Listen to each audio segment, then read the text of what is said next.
Ogoh bo'ling, shoshilinch xabar tarqaldi. Rossiyadagi uylardan birida chiqqan o'zbekistonliklarning jasadi barcha O'zbekiston fuqarolarini ogohlantirishingiz so'raladi. Joriy yilning 13-aprel kuni Rossiyaning Kaliningrad shahri Gagarin ko'chasidagi ko'p qavatli uyda 4 nafar O'zbekiston fuqarosi o'lik holatda topildi. Bu haqida Kaskad xabar berdi.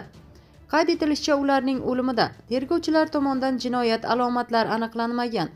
Gagarin ko'chasidagi 22-binodagi 5-xonadonga bir oydan kamroq vaqt oldin o'zbekistonlik 4 kishi ko'chib borgan. Ular O'zbekistondan Kaliningradga pul topish uchun ketgan.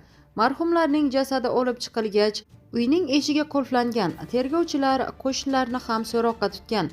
Ular esa vafot etgan o'zbekistonliklarning uyga kam kelgani, ko'p ishlagani haqida aytib berishgan.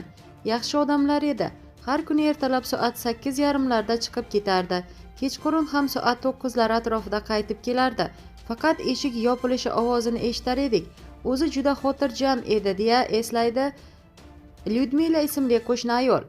Dastlabki ma'lumotlarga ko'ra, ularning o'limiga is gazdan zaharlanish sabab bo'lgan. Viloyat tergov qo'mitasi bergan xabarga ko'ra, ijaradagi xonadonda gaz jihozlariga noto'g'ri xizmat ko'rsatilgan.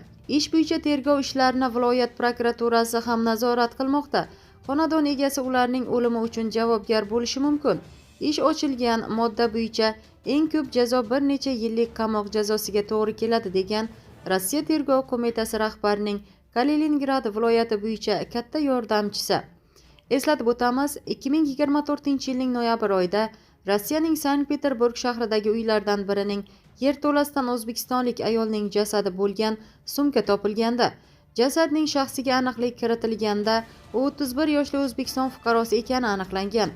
Ayol noyabr oyining boshida 24 yoshli dugonasi bilan ishlash uchun Sankt-Peterburgga borgan.